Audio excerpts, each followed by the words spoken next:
da tribuna, vereador Pedro Rodrigues.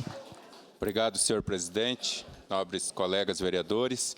Eu, em primeiro lugar, quero parabenizar a vereadora Rose por trazer aqui esse tema, esse pedido de informação. Quero dizer que, em momento oportuno, eu voto favorável. A nossa saúde não é novidade para ninguém que está, como já foi falado aqui, está na UTI, né?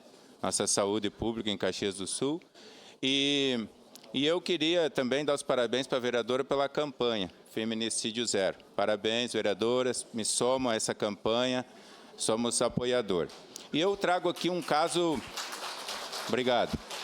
Trago aqui um caso específico que me chateou bastante aqui com o Executivo.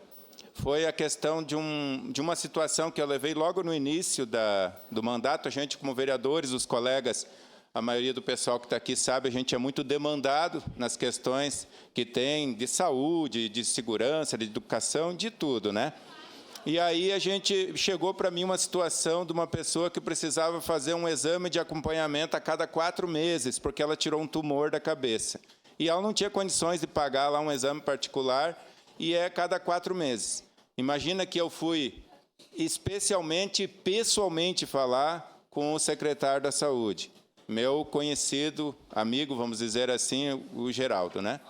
Aí cheguei lá, muito solícito, beleza, abraço, tapinha nas costas, aquela coisa toda, como tem sido todos eles, inclusive, todos do governo são muito atenciosos, né, nesses quesitos. Só que até agora, gente, se fosse depender desse acompanhamento desse exame a cada 4 meses, já tinha acumulado 1, 2, porque o mês que vem já é mês 6, já estamos na metade do ano.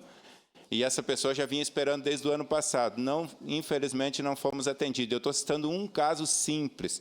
Eu não vou falar de outras meia dúzia de situações que eu coloquei lá, especificamente da saúde, assim como outras situações. Então, eu me somo a esse pedido de informação e eu acho que a nossa saúde precisa muito, mas muito de atenção mesmo aqui em Caxias. Obrigado, presidente. Obrigado, vereador Pedro Rodrigues. Com a palavra...